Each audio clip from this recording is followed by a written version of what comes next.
A True Martial World, Bab 194. Judul, Bola Darah di Tengah Alis.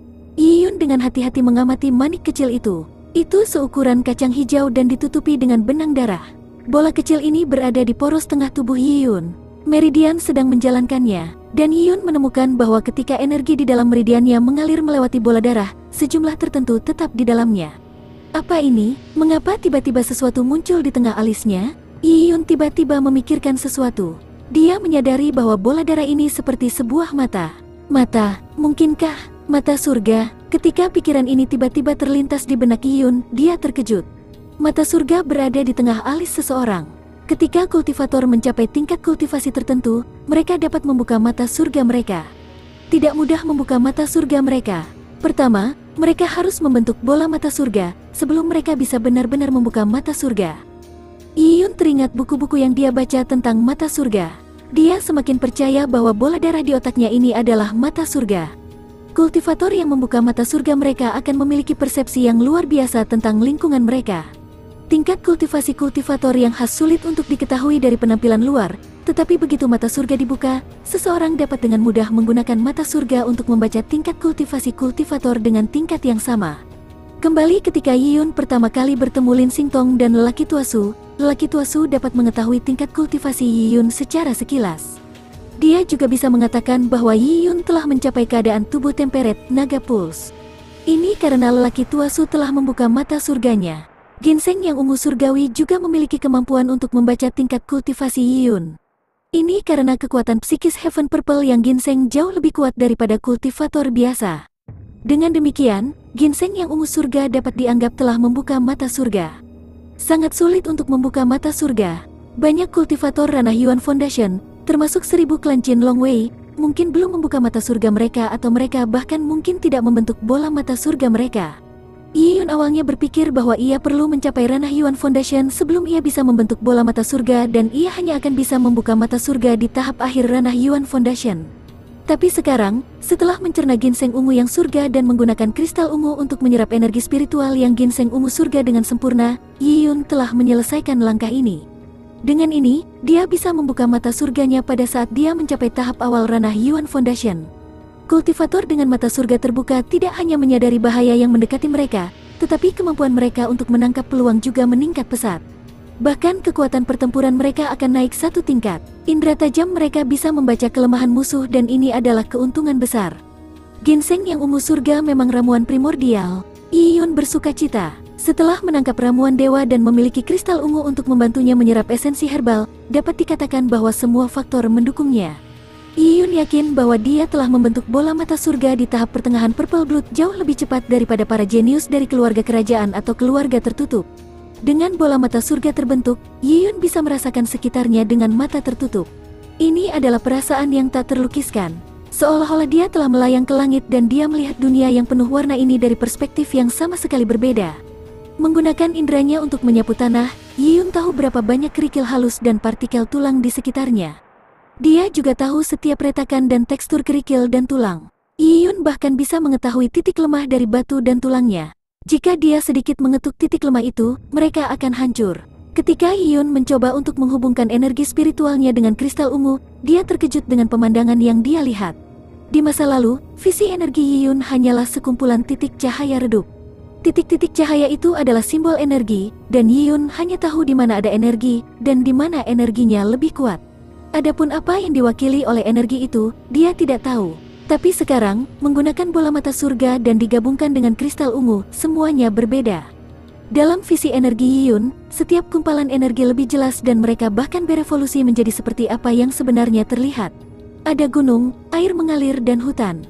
Yiyun tiba-tiba menyadari apa yang telah terjadi. Segala sesuatu di dunia ini mengandung energi di dalamnya. Bahkan jika itu adalah kristal es atau batu, itu memiliki energi. Tetapi karena energi mereka lemah, Yiyun tidak dapat mendeteksi mereka sebelumnya karena inderanya lebih lemah. Tapi sekarang, dengan membentuk mata surga, Yiyun bisa melihat dengan jelas segala sesuatu di dunia ini. Perasaan ini ajaib. Yiyun sangat terformasi dengan ini. Yiyun percaya bahwa dengan membuka mata surganya, kendali atas kristal ungu akan naik level juga. Dalam hal ini, jika dia pergi ke Wilderness Divine Hall, apa hasilnya ketika dia menggunakan Purple Crystal untuk menyerap energi Chimera? Yiyun menjilat bibirnya karena dia penuh antisipasi. Dia tidak sabar untuk kembali ke kota Tai Divine. Yiyun melompat dari tanah. Dia sekarang telah sepenuhnya mencerna energi ginseng ungu yang surga. Pada saat yang sama saat membentuk manik mata surga, seluruh tubuhnya telah disuntik dengan energi yang murni dari ginseng ungu yang surga. Melihat ke dalam tubuhnya, darahnya tampaknya tertutup lapisan emas samar. Dia mengepalkan tinjunya dengan erat dan persendiannya retak. Energi yang murni mendidih di dalam tubuhnya dan Yiyun bisa merasakan bahwa kekuatan tubuhnya telah membuat lompatan kuantum. Yiyun baru saja menerobos ke tahap pertengahan Purple Blood. Penyerapan energi Heaven Purple yang ginseng ini hanya mengkonsolidasikan tingkat kultivasi Yiyun dan karenanya tidak membawa peningkatan apapun ke levelnya. Tapi, dengan energi yang murni terintegrasi dalam tubuh Yiyun, itu telah meningkatkan kekuatannya setingkat. Yiyun merasa tubuhnya seperti gunung berapi mendidih yang dipenuhi dengan energi tak terbatas, berharap bisa meletus. Dengan 1000 tentara sabar di tangan, Yiyun dengan santai menebas. Swiss, pedang Ki yang terlihat tajam dikirim. Pedang Ki mengukir parit sedalam hampir 30 meter ke tanah. Hebat, Yiyun sangat senang dengan kekuatan gerakan itu. Yiyun berpikir dan dia mengeluarkan gaun merkuri mengalir dari kopernya. Biasanya, beban kuali 200 akan membebani keterampilan gerakan Yiyun. Tapi sekarang, dengan 200 kuali, Yiyun merasa seolah-olah dia mengenakan lapisan baju besi ringan. Kekuatannya meningkat pesat. Yiyun mulai bereksperimen dengan meningkatkan berat flowing mercury gon. Dari 200 kuali, dia meningkatkannya menjadi 300 kuali hingga 500 kuali. Beban yang begitu berat membuat kaki Yiyun tenggelam ke dalam tanah. Dengan berat 500 kuali, Yiyun akhirnya merasakan tekanan. Namun, ini bukan batas Yiyun. Jika itu adalah ledakan kekuatan sesaat, Yiyun merasa bahwa dia dapat meningkatkan kekuatannya menjadi 600 kuali. Mata Yiyun berbinar. Ramuan primordial layak untuk namanya. Untuk benda yang bahkan bisa menggerakkan hati ahli Sein, bagaimana mungkin itu benda biasa? Di kerajaan surgawi Tai'ah, baik itu keluarga kerajaan atau keluarga tertutup, para pahlawan muda dari keluarga ini tidak memenuhi syarat untuk menikmati sumber daya seperti ramuan primordial. Itu akan sia-sia. Tapi Yiyun sekarang memiliki ramuan primordial, spesies primordial dan semua sumber daya kultivasi. Mereka semua adalah yang terbaik. Yiyun berjalan menuju arai di Siin bulan yang retak. Dengan tosat armi sabarnya, dia mengiris ke bawah. Batu itu terbuka, dan pada kedalaman 3 meter, Yiyun menggali bunga darah yang telah kehilangan kilau. Saat itu, serangan Yiyun pada bunga darah yang adalah tipuan. Tetapi meskipun demikian, ketika Divine Hellion Beat meledak, bunga darah yang juga terpengaruh dan kehilangan banyak roh. Jika bukan karena 3 meter tanah yang melindunginya, bunga darah yang mungkin telah hancur berkeping-keping. Yiyun menyegel bunga darah yang rusak parah ke dalam kotak batu giok. Melihat ke atas ke langit, hari sudah siang. Yiyun telah mengajukan permohonan selama 7 hari terus-menerus memetik ramuan. Dalam 3,5 hari, dia telah menangkap ginseng yang ungu surga dalam prosedur yang berhasil. Saatnya kembali. Aku ingin tahu apa hadiahnya. Dengan menangkap ramuan primordial, bahkan jika rusak parah, kota surgawi masih akan memberikan hadiah yang cukup besar. Ini adalah ramuan yang sulit didapat oleh ahli Sein. Yiyun dipenuhi dengan antisipasi untuk hadiah. Tapi menjelaskan semuanya, Yiyun harus memilih kata-katanya dengan hati-hati. Saat Yiyun mencerna energi ginseng yang ungu surgawi, para kultivator di kota Tai'ah masih melakukan kultivasi kota surgawi secara rutin.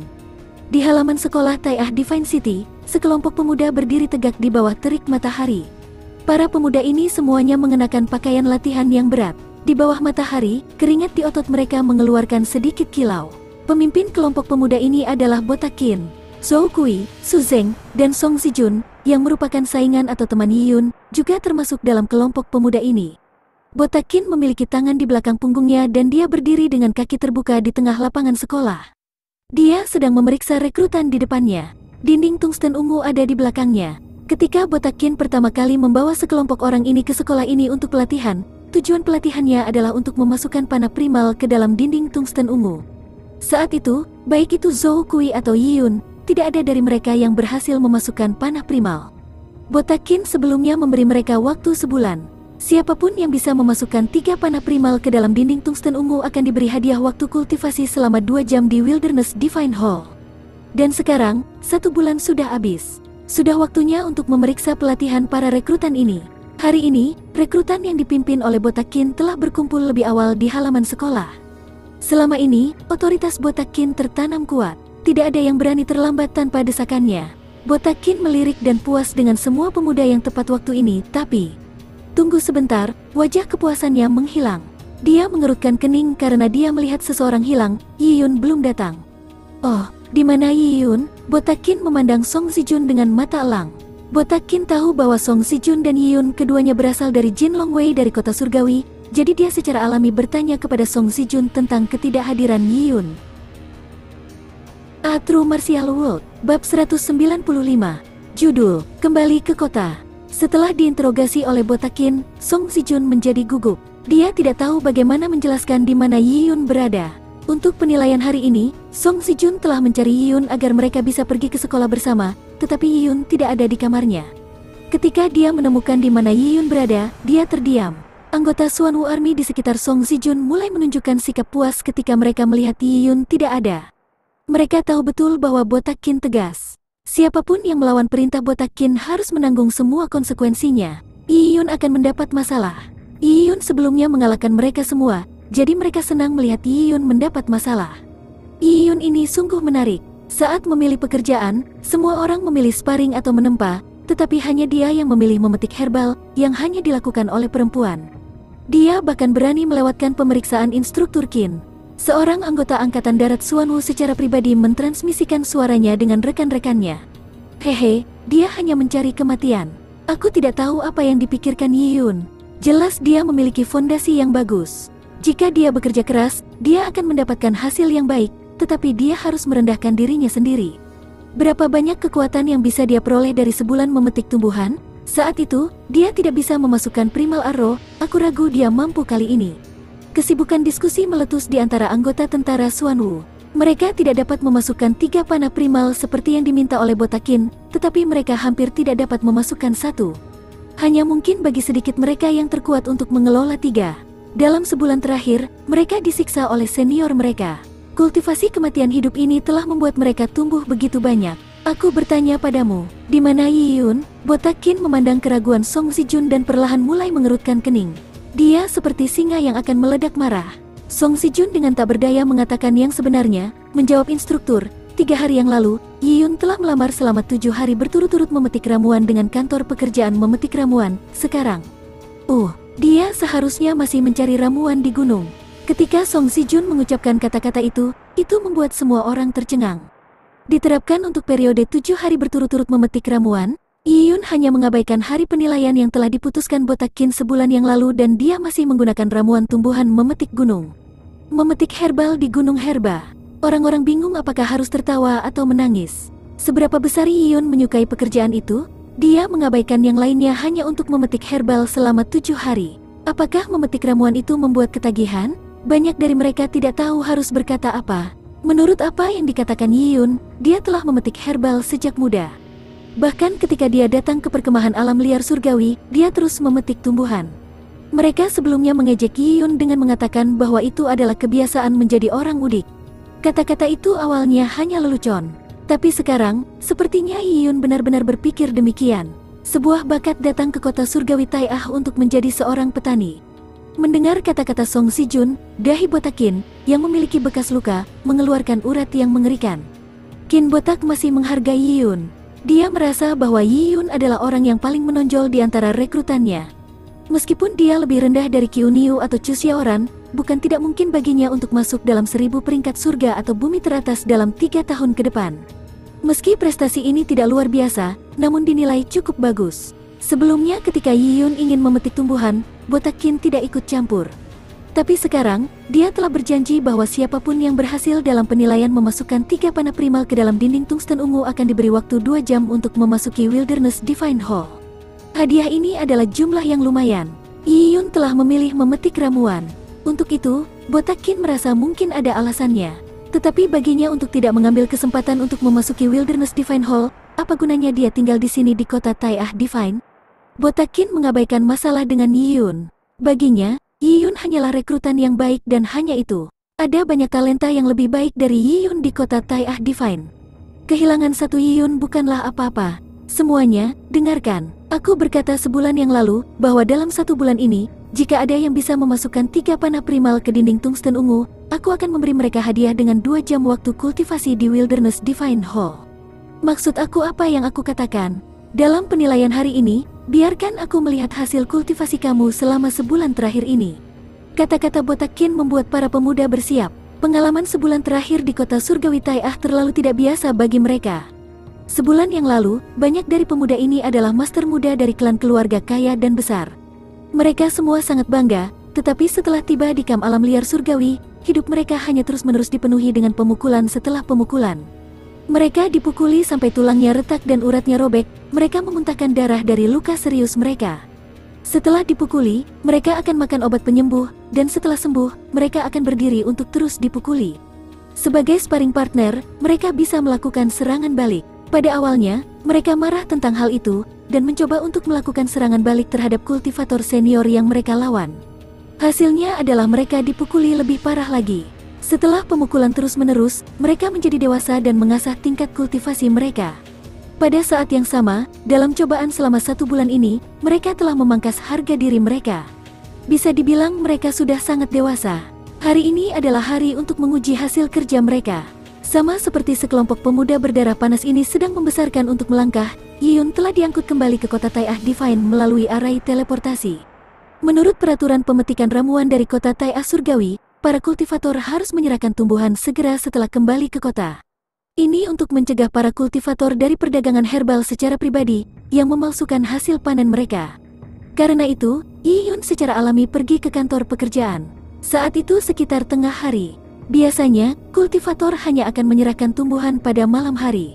Bagaimanapun, ada sewa 25 rune sisik naga yang telah diperbaiki. Jumlah yang sama akan dikurangkan apakah ramuan itu diberikan pada malam hari atau pada siang hari. 1 jam tambahan memetik herbal adalah 1 jam pendapatan tambahan. Biasanya sangat sepi di sini, di kantor pekerjaan memetik ramuan. Saat itu tengah hari berarti tidak ada orang di sekitar. Wang sedang berbaring malas di kursi. Dia membalik-balik teks farmakologis. Wang sebenarnya adalah seorang alkemis. Dulu ketika dia berkultivasi di kota surgawi Tai'ah, dia telah memperoleh peringkat yang baik di peringkat manusia.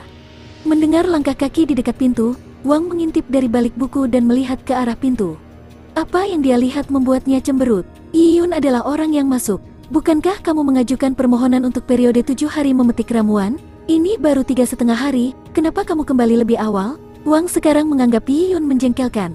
Anak ini jelas memiliki indera yang tajam dan dia memiliki bakat yang luar biasa, tetapi dia kurang memiliki ketekunan dalam memetik herbal. Ramuan yang dia berikan semakin berkurang setiap hari. Ketika Yiyun melamar selama 7 hari untuk melanjutkan memetik ramuan, dia menduga bahwa Yiyun hanya akan muncul untuk bekerja, tetapi tidak memaksakan diri. Tapi dia tidak berharap bahwa Yiyun lebih buruk dari yang dia harapkan. Dia tidak bisa menahan kebosanan dan dia benar-benar kembali 3,5 hari lebih awal. Dia putus asa.